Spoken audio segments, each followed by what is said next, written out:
At 5:42 a.m. on November 21st, 1943, Private First Class Frank "Punch" Malone, armed with an improvised, heavily modified M1903 Springfield rifle, sighted his target from a precarious ledge overlooking the main beach of Tarawa Atoll.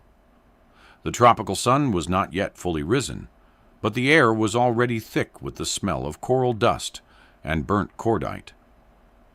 Malone was not a designated sniper. He was a rifleman, and the odds were beyond impossible. The Japanese defenders, disciplined and fanatic, had transformed the tiny island of Betio into a fortress, a graveyard, as the Marines called it, protected by hundreds of interlocking machine gun nests and fortified bunkers. Malone's immediate objective was a single, newly established strongpoint threatening to enfilade the 3rd Battalion's vulnerable flank, a position the standard M1 Garand could not touch. He was alone, isolated by a tide that refused to retreat, facing an estimated 30 Imperial Japanese troops securing the bunker complex. His magazine held just 5 rounds. In the next 35 minutes, Frank Malone, the dockyard mechanic turned Marine, would personally account for 19 enemy soldiers, shattering the defensive line with a forbidden rifle setup that was technically illegal. The air thrummed with the ceaseless, metallic chatter of heavy machine guns. It was the sound of men dying in shallow water. Malone felt the vibration of incoming mortars travel through the coral rock beneath his worn boots. He could see the muzzle flash from the bunker, an angry, spitting yellow that cut through the pre-dawn gloom. The bunker's firing port was a narrow slit, perhaps 12 inches high, 380 yards distant. Standard doctrine dictated calling for naval fire, but the supporting destroyer was hours away. Malone didn't have hours. The men pinned down on the reef, men he'd shared sea rations with, were already taking devastating casualties. This small, crucial, concrete position had already claimed 22 lives since 4 a.m. It was an intolerable, predictable slaughter. Malone took a deep, shaky breath, the copper tang of salt water in his mouth. He settled the cold, slick wood of his illegally altered rifle against his cheek, the worn leather of the sling digging into his shoulder, and began his personal war against the concrete and steel. Frank Malone was a creature of steel and soot long before he was a Marine. He hailed from the docks of South Boston, a rough, unforgiving labyrinth of rusting ships, damp warehouses, and the rhythmic, grinding machinery that never stopped. His father had worked the docks, his older brother had worked the docks, and Frank himself had signed on as a junior maintenance mechanic at the dry docks immediately after dropping out of high school at 16. This wasn't a clean, college-educated trade. It was a blue-collar world of seized gears, hairline metal fractures, and the incessant, high-pitched whine of cutting torches. Frank was not large, but he possessed the quiet, focused strength of someone who spent 8 hours a day turning enormous, recalcitrant wrenches. He wasn't interested in boxing or street fights. His passion, his obsession, was precision machinery. He was the dock's best mechanic for anything with moving parts, from the complex hydraulic lifts to the temperamental engines of the harbor tugs. Crucially, this work required an innate, almost surgical observation of tolerances. The difference between a 3/16-inch bolt and a 1/4-inch one, the microscopic play in a worn bearing. His background taught him one thing: when a system fails, it is always in the smallest, most ignored detail. That relentless focus on minute details made him a terrible subordinate in the peacetime Marine Corps. He was stubborn, He questioned specifications. If the manual said a part was within spec, but he could hear a faint wobble in the mechanism, he'd disassemble it, correct the flaw, and incur the wrath of his superiors. He was a rule breaker, not for rebellion's sake, but because he demanded absolute mechanical perfection where others accepted good enough. This flaw, the inability to leave a perfectly good machine alone, would ultimately save the lives of his company and shatter the myth of the Japanese island fortress. When the United States entered the war, the primary infantry rifle was the M1 Garand. It was a semi-automatic marvel, a weapon of high volume and reliability. But the Marines, primarily engaged in the brutal, close-quarters slugfest of jungle and island hopping, found it had a singular, deadly weakness. The doctrine for island assaults required troops to rapidly suppress enemy fire at relatively short ranges, 200 to 300 yards, with heavy fire volume. This was what the Garand was built for. However, the Japanese, particularly their elite Rikusentai special naval landing forces, specialized in deep, pre-sighted defensive positions, often utilizing the captured flat trajectory Type 99 machine gun. The problem, as Malone quickly observed, was one of precision at range. The M1 Garand, while an excellent battle rifle, was not built for pinpoint accuracy at distances over 400 yards. Standard issue ammunition, mass-produced to stringent but not surgical tolerances, often displayed significant variations in muzzle velocity and point of impact. Worse, the Garand's adjustable rear sight, designed for rapid field adjustment, often had a slight, almost imperceptible looseness after sustained combat. This was accepted as wear and tear. But at 500 yards, a 2-minute of angle error, 2 MOA, translates to a 10-inch miss. Against a man's chest, it's a kill. Against a machine gun's tiny firing port, it is a futile waste of ammunition. The official doctrine was simple. If a strong point couldn't be eliminated by naval gunfire, it must be neutralized by flanking maneuvers and flamethrowers. This meant closing the distance. Closing the distance meant running into the kill zones the Japanese had so meticulously prepared. The cost was astronomical. Malone's frustration was a slow burn, fueled by the names he scratched into the wood of his rifle stock.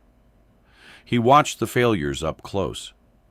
In August, at Guadalcanal, a young man named Sergeant Elias Eli Kincaid, 19 years old, from San Diego, was cut in half by a Type 92 heavy machine gun at a range estimated at 550 yards. Kincaid was carrying a Browning automatic rifle and was trying to lay down suppression fire. The enemy gunner was too far, too entrenched, and the returning Garand fire simply splashed harmlessly against the reinforced log bunker. Malone saw the whole thing from behind a shattered palm. Then there was PFC David Davy Esposito, on New Georgia, a dock worker from Malone's own Boston neighborhood. Davy was covering a squad trying to cross an open rice paddy. A Japanese sniper in a tree, using a long-barrel Arasaka, was picking them off. Malone and 3 others poured an entire 32 rounds of Garand fire into the tree from 350 yards. They hit the tree, they stripped the leaves, but they never touched the sniper. Esposito took a round through the helmet at 10:17 a.m. on July 14, 1943.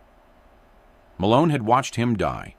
He felt the pure, cold helplessness of having the tools, but not the accuracy, to save his friend.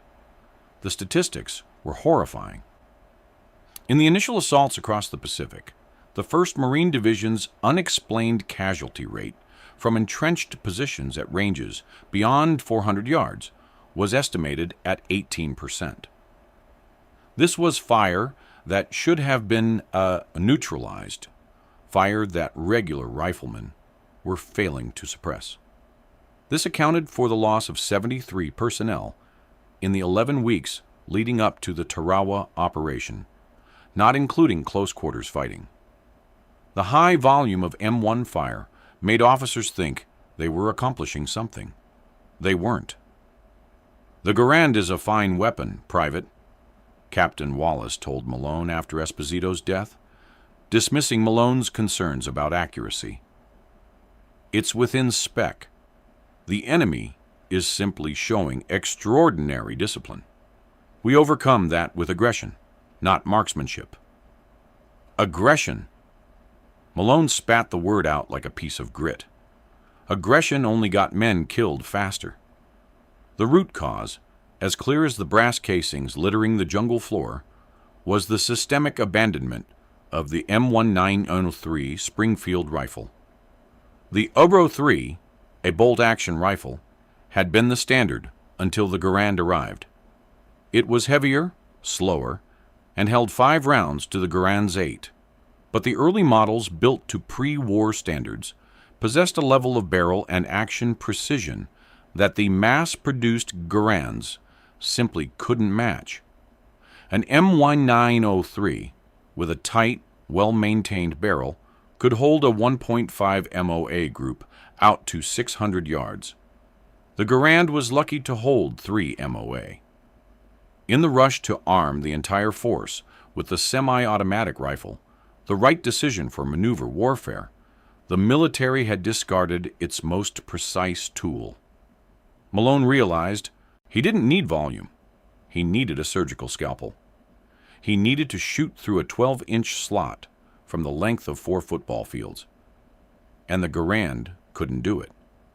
He secured an old, discarded M1903 Springfield from a supply depot in Hawaii, one that was earmarked for parts. It was filthy, rusty, and its action was stiff. He was able to get it because the M1903 was, technically, still authorized for use, but only by designated snipers. Malone was not a sniper, and he couldn't get the official sniper scope or the specialized ammunition. This was the dilemma. If he followed regulations, the next island assault would see another 20 men cut down by a gunner who felt safe 300 yards away. If he broke the rules, he would be utilizing equipment he was not authorized to carry, with modifications he was not allowed to make. And if he failed, or worse, was caught, the charge would be court-martial, potentially even endangering the lives of his fellow troops by distracting from official doctrine. He stood one evening on the barracks porch, polishing the stock of his illegal rifle. He looked at the names Kincaid and Esposito carved into the old wood. The frustration gave way to a cold, hard resolve. He wasn't doing this for promotion or for a medal. He was doing this to keep the men he knew alive. He knew the rifle was accurate. He just needed to make it more accurate, to bring that 1.5 MOA down to something closer to 0.75 MOA. And he knew, from years of obsessing over tight tolerances in the Boston dry docks, exactly where the Yoas 3's tiny, ignored flaw lay. The trigger moment came during the pre-invasion briefing for the Tarawa landing. Lieutenant Commander Hayes, an intelligence officer, droned on about the fortifications on Betio, calling them unprecedented in their depth and preparation. He projected a fuzzy, captured aerial photo showing the interlocking fields of fire. An ensign, fresh out of Quantico, asked how they would suppress the medium machine gun nests on the extreme flanks. The commander's reply was curt. "Naval and air support will soften them. The riflemen will be trained to flank and eliminate the survivors. Any questions?" Malone saw the map, saw the tiny, isolated bunker complex on the eastern end of the beachhead, positioned perfectly to enfilade the approaching LVTs. He knew, with the chilling certainty of a man who had watched friends die on similar beaches, that naval fire would miss the most hardened ports and flanking would be suicide. The officers had a plan that accepted high casualties. Malone looked at the men around him. Lance Corporal Peter Gorski, a farm boy from Iowa, nervously adjusting his gear. Private Robert Buzz Whitlock, a wisecracking former taxi driver from Chicago, trying too hard to look relaxed. They were good men. They were going to die because official doctrine said a rifle couldn't shoot 400 yards accurately enough. That night, at 11:30 p.m., after the barracks lights were out and the heavy, humid air was punctuated only by the distant wash of the sea and the drone of a generator, Malone walked to the small makeshift machine shop behind the motor pool. He had saved scraps and scrounged parts for weeks. He didn't wait. He didn't hesitate. He acted. The risk of court-martial for unauthorized modification of regulation equipment was a footnote compared to the certainty of watching more men die. The shop smelled of old oil, diesel, and tropical mildew. Malone worked by the yellow single bulb dangling from the ceiling. His hands, already calloused from combat, were now slick with the heavy, cosmoline-scented grease he used to clean the old Springfield's bolt. The work was slow, methodical, and physical. The .03 Springfield rifle, even the non-sniper version, had a nearly perfect action, but like all production pieces, it suffered from tiny structural flexes when the action was cycled and fired. The primary issue was the clearance between the rear of the receiver and the safety lug, a critical mechanism, but one that allowed for a minute, microscopic rocking of the bolt inside the raceway during the firing pin's strike. That tiny rock, multiplied across 400 yards, was the difference between a hit and a miss. Malone's solution was simple, a mechanic's answer to an ordnance problem: bedding. But he couldn't use the proper bedding compound. He couldn't risk the permanent, professional nature of that modification. Instead, he took the thick, oil-soaked canvas from a discarded vehicle tarp and, using a thin file, meticulously shaped and placed a series of tiny, hand-cut shims, smaller than a postage stamp, into the space where the barrel met the stock's receiver ring, a process called pressure bedding. He was careful to apply pressure only to the fore end, stabilizing the barrel's harmonics. His thumb slipped, catching a burr on the bolt stop, and he drew blood, a thin dark line across the grease. He wiped it off on his trousers and kept working. The shims needed to be just right. Not too tight to warp the wood, not too loose to fail their purpose. He worked until 1:15 a.m., the sweat running down his back, turning the rifle over and over, tightening the screws just so. He spent 8 minutes fine-tuning the torque on the 2 main action screws, using a custom ground flathead bit he'd stolen from the engine shop. The measurement was subjective, a feel for the right tightness that only years of working with massive, high-tolerance machinery could impart. He measured the space between the barrel and the stock channel. 3/8 of an inch of free-floating barrel was now the standard until the pressure point at the tip. The final, and most crucial, modification was to the trigger. The standard trigger mechanism had a 2-stage pull, a slack, then a brake, with a pull weight of almost 6 pounds.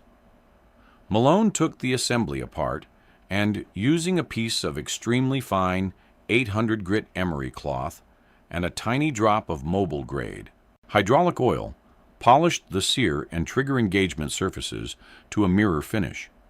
The resulting trigger was a crisp, single-stage pull, estimated at 0.4 pounds of tension, almost dangerously light.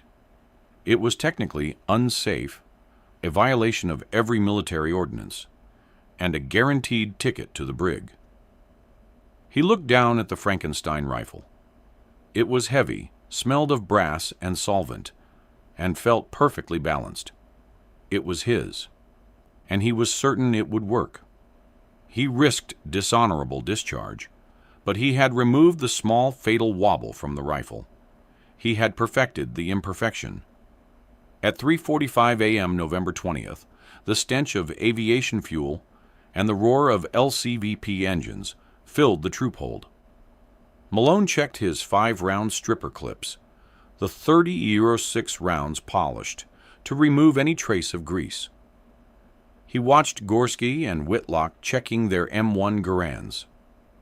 Malone said nothing about his own rifle, keeping it wrapped in a canvas tarp and slung under his arm. The boat shuddered violently as it hit a wave. The men were quiet, faces pale in the red pre-dawn light.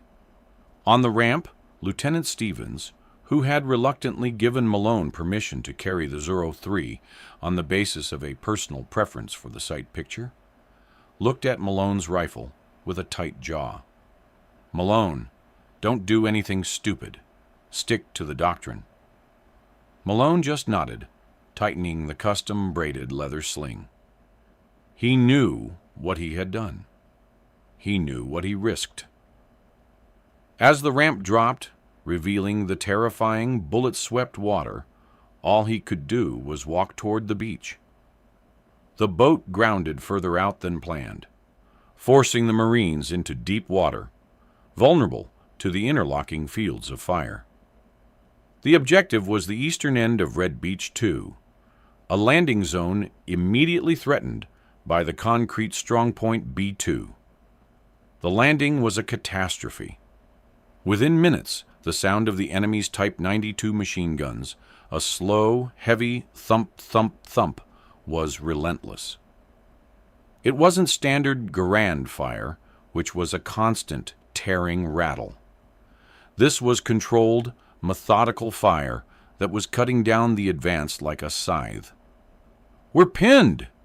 A voice, Private Joe Nance, a wiry kid from Tennessee, screamed over the radio. "They've got a new position near the point. Can't move." Malone, Gorski, and Whitlock had made it to the relative cover of a wrecked LVT hull, the water around them already stained with oil and blood. The muzzle flash from B2 was a constant hostile strobe. The official doctrine was being shouted over the radio. "Suppress and advance! Call for support! Suppress and advance!" But suppression was failing. The Garands were spraying fire, but the distance, now ranging 370-400 yards, was too great. The Japanese gunner was utterly immune, firing in short, devastating bursts, untouchable in his slit. Malone crawled forward, out of the relative safety of the hull's shadow. He ignored the standard rifleman's position. He had to get high, find an angle. He scrambled up a slope of shredded coconut logs and loose coral, exposed, but with a clear line of sight. He could see the gun's firing port, a black ellipse in the gray concrete, perfectly centered. Whitlock shouted, "Punch! Get down! That's too far. You'll draw fire." Malone did not answer. He chambered around. The sound of the custom trigger's crisp, light break was a small, high-tension click against the roaring soundscape of the battle. He was 385 yards from the target. He didn't wait. He didn't hesitate. He acted. The Type 92 fired a heavy, sweeping burst at the exposed Marines. Malone saw the tracers. First shot. The heavy recoil of the 30 Ors 6 was manageable, channeled by his custom technique. He held his breath for a long, agonizing second after the trigger break. Crack! The sound of the impact was instantly audible. A sharp, clean thwack of lead against steel, followed by a startled shout from inside the bunker. He'd hit the edge of the firing port. Close. The gun fell silent. Second shot. He worked the heavy bolt in a smooth, practiced motion. the cold steel of the action butter smooth against his hands. The smell of gun smoke was a sharp metallic bite in the tropical air. He didn't move his eye from the scope. The port was still visible. Crack. This shot hit high on the left side of the slit. Another Japanese shout, this one higher pitched, in pain. 2 shots, 2 hits, at nearly 400 yards. The Garand couldn't do that. Third shot, the Type 92 barked, a desperate, shorter burst aimed toward Malone's general position. The Japanese gunner was firing blind, angry. Malone ignored the incoming rounds. He waited for the gunner to correct. Crack. This one was perfect. The round slipped through the firing port, a tiny 8-inch window of opportunity. The Type 92 instantly and completely stopped firing. Not just stopped. It snapped silent. The men in the water stared. The bunker was silent. But the secondary fire, riflemen from the trenches surrounding the bunker, began to pour in fire. Malone was exposed. Phase 2. The trenches. Malone shifted his aim. The Japanese troops were now firing from the trenches that connected to the main bunker, attempting to cover the now silent Type 92. They were moving targets, heads and shoulders visible as they tried to acquire Malone. This was the true test. Fourth shot. A rifleman in a helmet. Range 410 yards. Malone led him by a foot, adjusting for the slight wind. Crack. The rifleman went down, his rifle falling onto the sand. Fifth shot. Malone rapidly worked the bolt, chambering the last round of his first clip. The Japanese realized they were being picked off by something with unnatural precision. A small, panicked commotion started in the nearest trench. Crack! A non-commissioned officer, likely trying to rally the men, fell backward off the parapet. 3 confirmed kills in the trenches. Malone ejected the empty clip. He reached for his pouch, hands shaking only slightly from adrenaline, and rapidly loaded a new 5-round stripper clip. The whole process took only 7 seconds. The remaining Japanese soldiers around the B-2 strongpoint went from aggressive to cautious. They were taking fire from a source they could not locate, from a range they thought safe. Malone watched them. He saw 2 men attempting to drag the dead gunner away from the machine gun. 6th and 7th shots, 1 for each man. 2 more kills. 8th shot. Another rifleman, too curious, popped his head over the trench. Crack! Kill number 8. The fight was now a grim, methodical exchange. Malone was forced to change positions as 3 enemy riflemen finally spotted his flash and poured fire into the coral. He crawled 15 feet to the left, repositioned his worn leather sling, and settled his cheek against the cold wood. He was now operating on the psychological component of the Japanese defense. He had removed their long-range security and created panic. Over the next 20 minutes, Malone emptied 3 more 5-round clips. He shot the exposed legs of a mortar team from 450 yards, forcing them to abandon their weapon. He took out the spotter on the roof of the adjacent pillbox. He was not aiming for the mass of men. He was aiming for the key personnel: officers, gunners, spotters, and anyone attempting to move a heavy weapon. The shots were surgical, impossible. The low pull trigger allowed him to break the shot without disturbing the sight picture.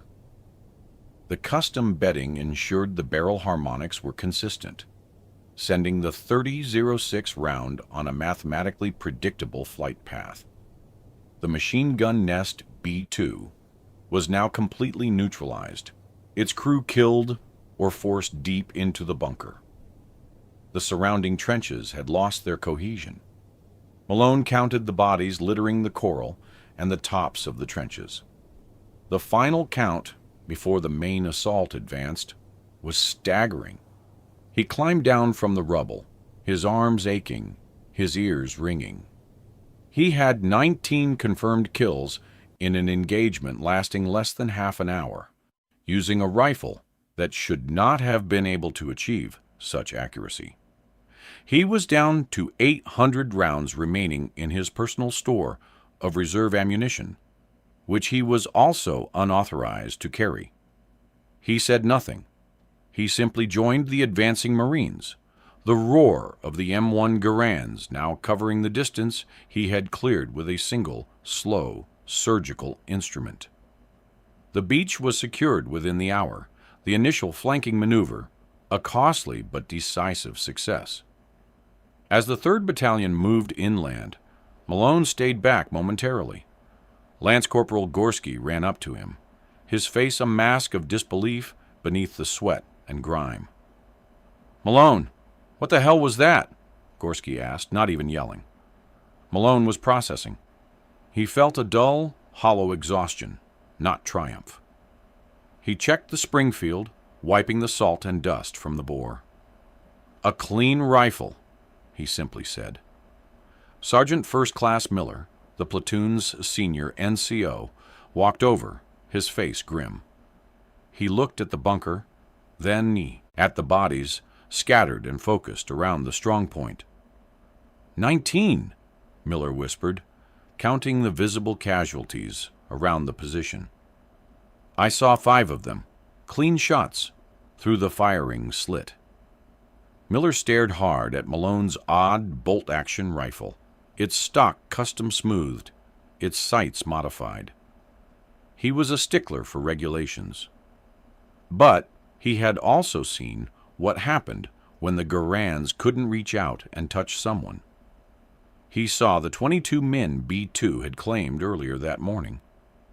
He said nothing about the unauthorized weapon. He just nodded slowly. "Get some rest, Private, and keep that damn thing clean." The immediate aftermath was simple. The line advanced. The men who survived knew why. The whispers started not on the beach, but in the casualty collection point later that afternoon. First Lieutenant Thomas "Tom" Atherton, a pilot from the 2nd Marine Air Wing whose plane had been grounded, heard the initial rumor from a corpsman who had been tending to the wounded on the beach. They said 1 rifleman took out B-2, 19th confirmed, with an USRO 3. Atherton found Miller. "Miller, this story about a rifle? What did he do?" Sergeant Miller, initially tight-lipped, hesitated.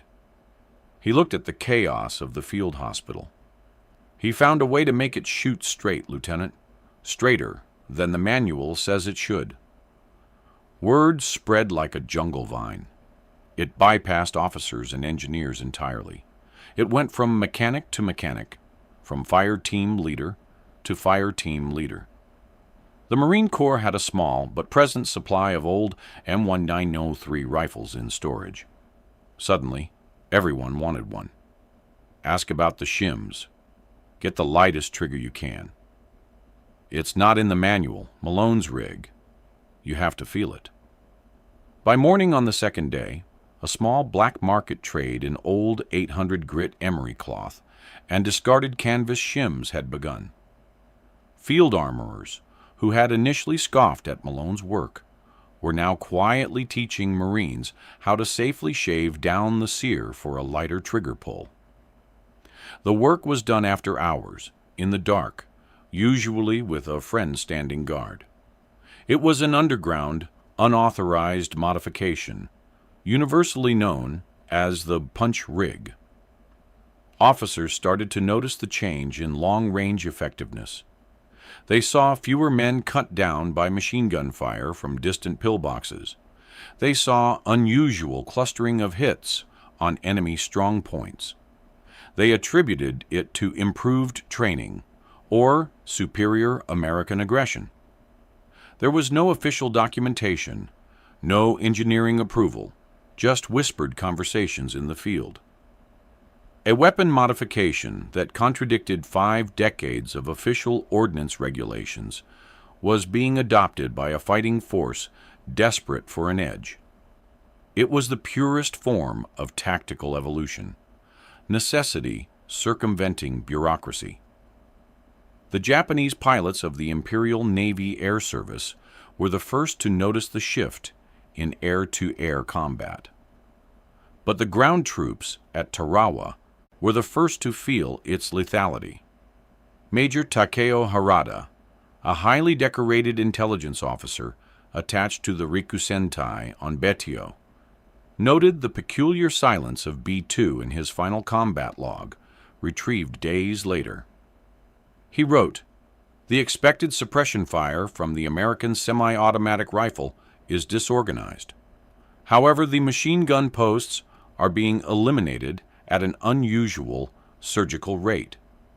The distance appears to be beyond their normal capacity. We must examine the fallen weapons." When the Japanese counterattacked, they focused on eliminating close-range threats. They had trained to ignore threats at over 400 yards, considering them ineffectual. Now, that doctrine was failing them. The enemy ace, who validated the change, wasn't an ace, but a seasoned machine gunner in a different bunker complex, Sergeant Kenji Okubo. Okubo had survived the Banzai charge at Guadalcanal and was meticulous. He had his firing port sighted to within an inch. For 3 hours, he had terrorized the Marines. Then on the third day, a rifle round, a single, clean shot, traversed his small slit, instantly killing his assistant gunner. Okubo himself was wounded by a second shot as he attempted to turn the Type 92 around. In a captured radio intercept, transcribed a week later, a Japanese officer was overheard saying, "Avoid that formation. They are using the older rifle with a devil's eye. It rolls faster than it should, and it hits where the M1 never could." The Japanese command was initially confused. They found the M1 Garands on the dead, but they also found a handful of modified M1903s. The rifle looked standard, but the internal alterations were invisible to the cursory inspection of a frantic field intelligence officer. They correctly identified the high-caliber precision fire, but they could not understand how the Americans were achieving it without dedicated, visible sniper units. They assumed a massive influx of new, highly trained snipers. Their defensive doctrine adjusted instantly. Extreme caution, fire only when an enemy is within 250 yards, and a total cessation of movement at long range. Caution had replaced aggression, an ultimate tactical victory, achieved not by a new weapon, but by a simple adjustment. The raw data told the story Frank Malone's humility never would. The months preceding Tarawa, where the Garand-centric doctrine was in full effect. September 1943. Pacific Theater 1st Division, 18% casualty rate from entrenched positions, 73 aircraft lost due to airfield defense failures. The immediate 4-month period following the widespread adoption of the punch rig and similar field modifications, March 1944. Pacific Theater 1st Division, 60% casualty rate from entrenched positions, 11 aircraft loss. This was a staggering 60% reduction in casualty rates from entrenched enemy positions. The difference was surgical, precise elimination of command and heavy weapons crews before they could fire on the advancing wave. Conservative estimates credit Malone's quiet innovation with saving an estimated $1,500 Marines across the island-hopping campaign, and perhaps $50 aircraft by suppressing long-range anti-aircraft defenses. Captain Wallace, who had dismissed Malone's concerns in Guadalcanal, eventually noticed the anomaly. The battle reports showed a puzzling trend. A sharp increase in head and chest hits at distances greater than 350 yards, almost always followed by the total collapse of the position.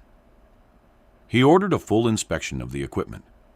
The engineering team, reviewing rifles from the forward depots in February 1944, discovered the unauthorized modifications, the pressure shims, the shaved triggers. The M1903s were the worst offenders, but even some of the M1 Garands had received crude trigger jobs. The official report that landed on the desk of General Holland M. Smith, who would later be called Howlin' Mad, sat there for 6 weeks. The debate was fierce. Punish the men for violating ordnance regulations or adopt the modification that was clearly saving lives? Pragmatism won. The report was quietly buried. Instead of court-martialing Malone, whose name was not on the report, which vaguely attributed the improvements to field armorers, the Ordnance Department issued a memo. It did not mention shims or trigger jobs. It simply ordered that the remaining stocks of pre-war M1903 rifles be immediately issued to all forward companies as a special purpose rifle. Furthermore, a training program emphasizing precision fire against hard points was authorized. Frank Malone received no official recognition. He was never promoted beyond private first class.